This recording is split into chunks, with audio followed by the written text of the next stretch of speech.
following is a talk by Dr. Thomas Shaves from the first evening of Leeds Love Month 2003 on the topic of attraction and dating. They ask whether we can be responsible for our attractions when dating. Their presentation was preceded by one from Dr. Finn Mackay and was followed by a Q&A, and both are also available as podcasts. Leeds Love Month was organised by the Centre for Love, Sex and Relationships at the University of Leeds, and we hope to improve relationships by studying intimacy. You can follow the Centre on social media for news of future events and publications. The talk series was generously funded by the Society for Applied Philosophy. So it's really nice to be back here in Leeds, which is where I first studied philosophy at university.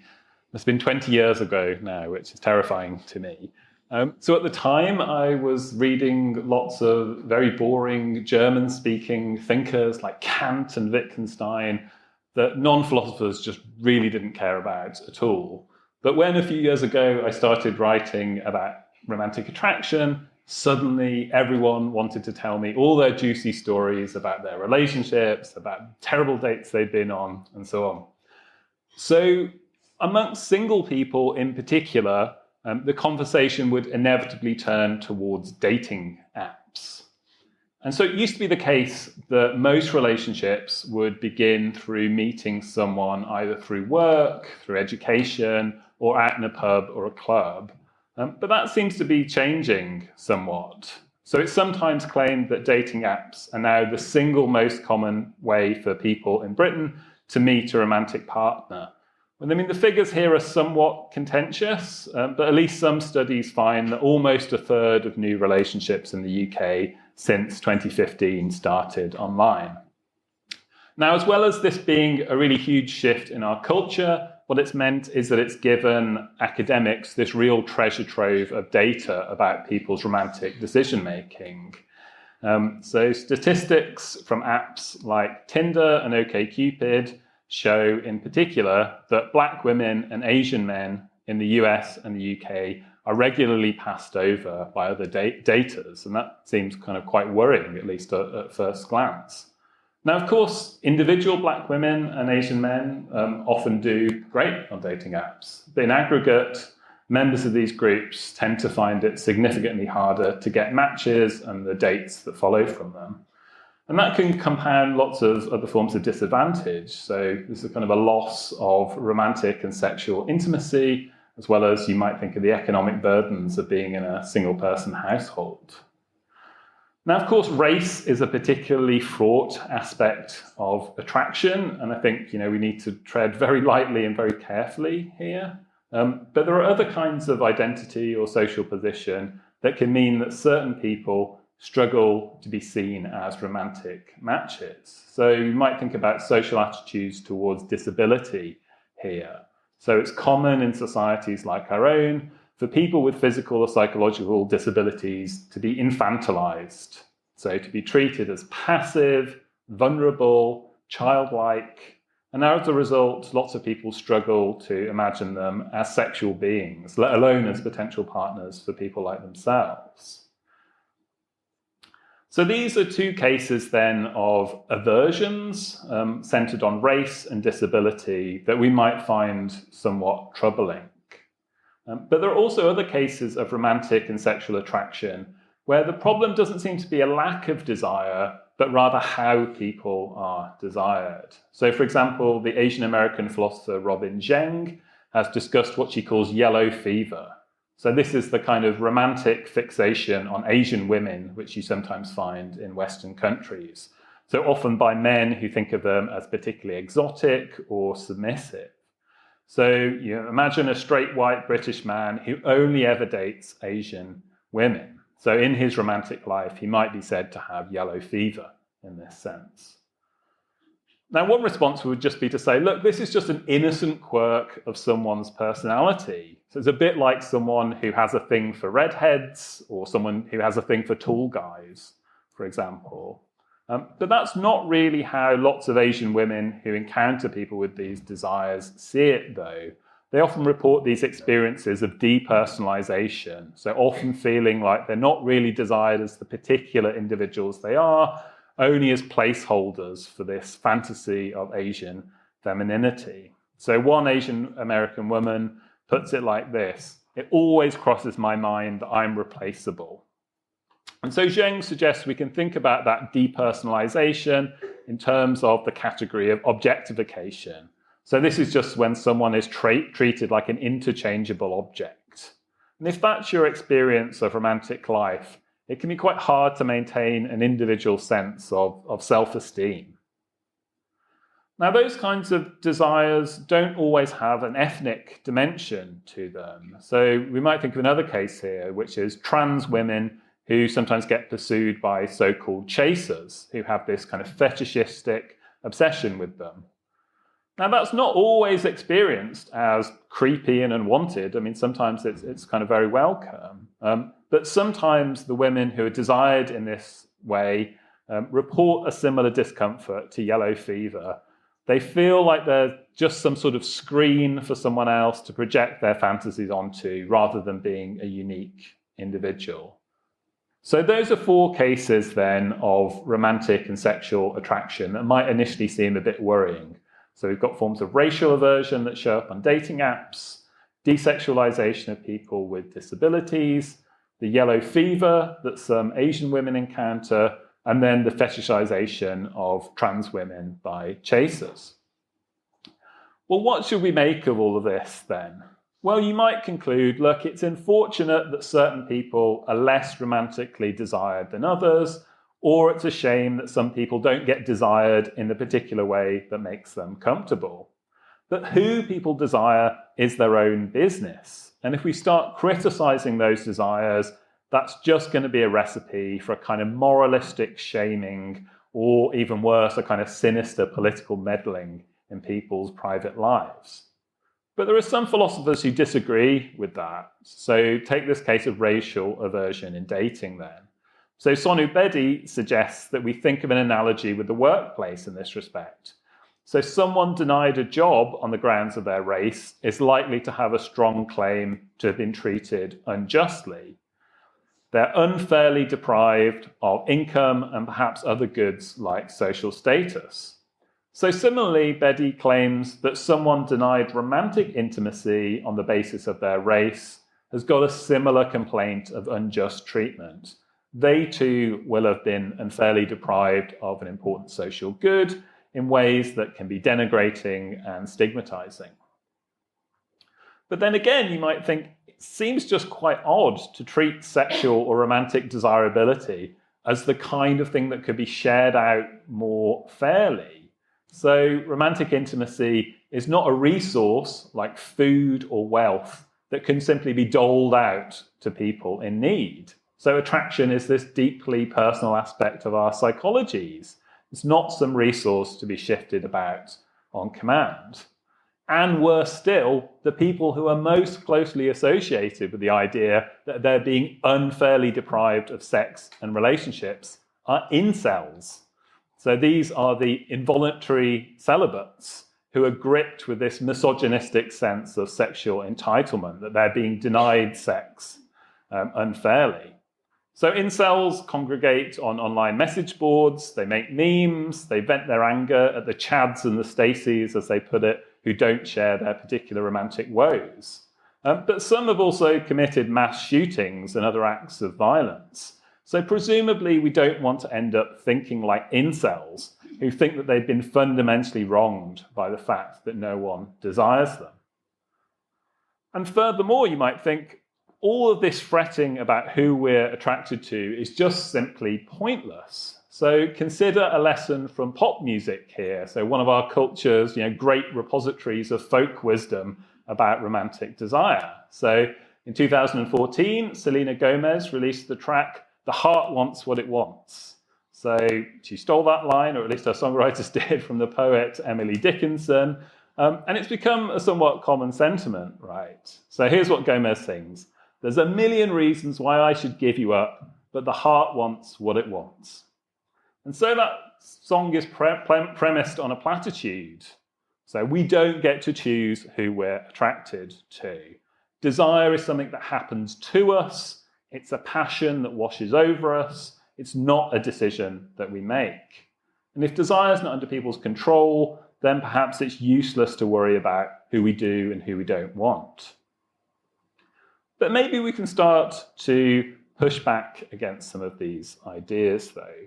So think about this idea that we don't control our desire. So consider another sort of desire, like a desire for a certain food here. So we can't simply choose to like mushrooms, for example, but we can sometimes habituate our culinary desires, our desires for food. So we learn to want different things through exposure to them. So you can slowly introduce mushrooms into your diet, and as you get used to them, perhaps you cook them in new ways, you might well begin to like them. So might the same be true of our romantic and sexual desires? Well, granted, it might not always be appropriate or important to desire more widely. But consider a case of someone whose desires are determined by a potential partner's race or whether that partner has a disability. So some ethicists recommend that in that sort of situation, people do two things. So firstly, that they reflect really deeply on what they want and why they want it, so that they're not simply going on this surface prejudice. They really try to self-reflect on these cases and to see if they can desire in a more capacious way. And secondly, the recommendation is that they just socialize a bit more widely than they otherwise would, so that they encounter different sorts of people. And the thought is, well, perhaps that will prompt different kinds of desires too. But the prospect here of people trying to change their own desires so that they're somehow more just brings up some obvious problems. So what's it like to be the object of that kind of desire?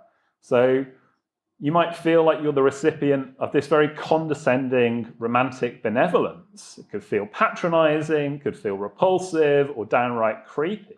So people don't want to be desired out of pity or out of some righteous sense of justice. They want to be desired for who they are.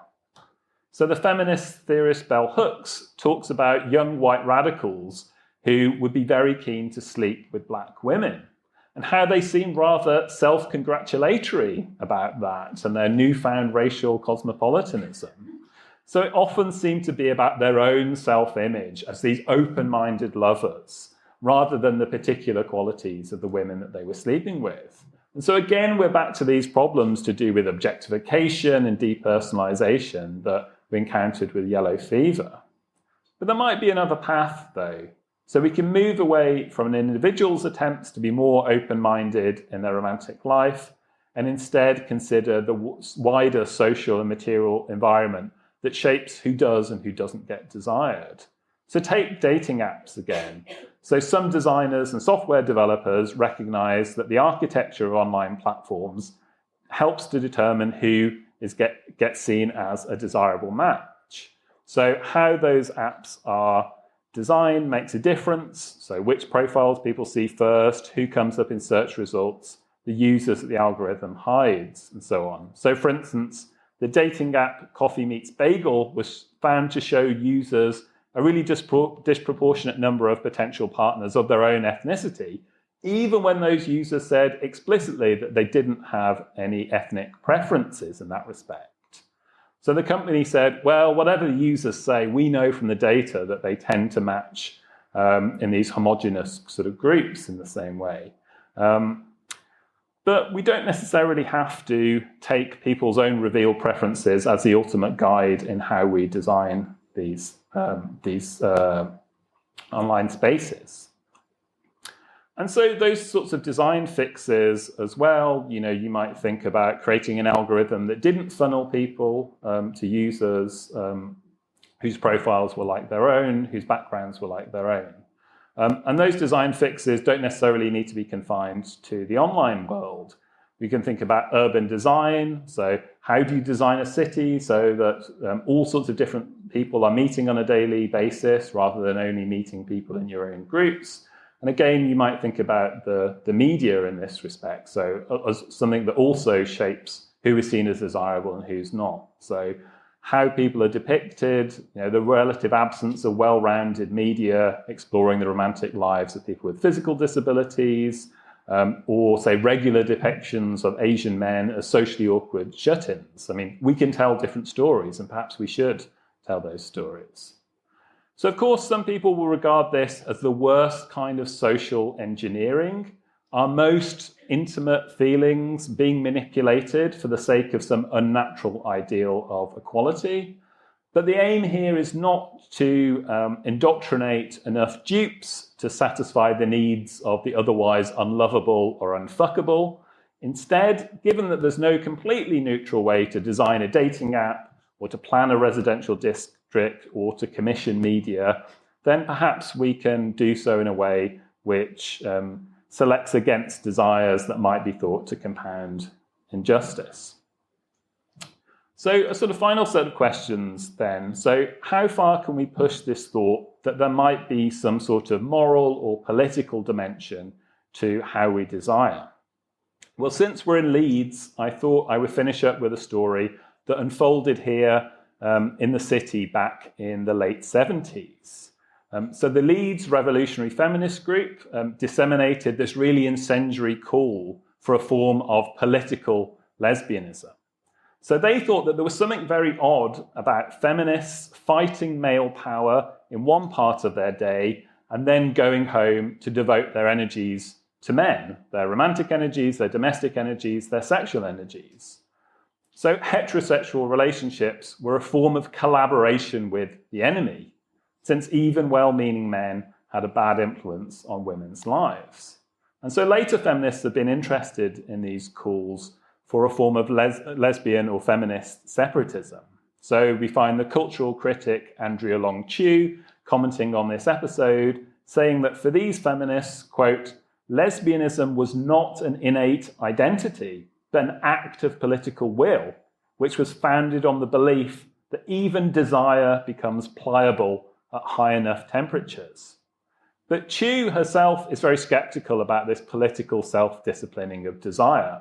So she continues by claiming the following, quote, nothing good comes of forcing desire to conform to political principle. You could sooner give a cat a bath. Desire is, by nature, childlike and chary of government.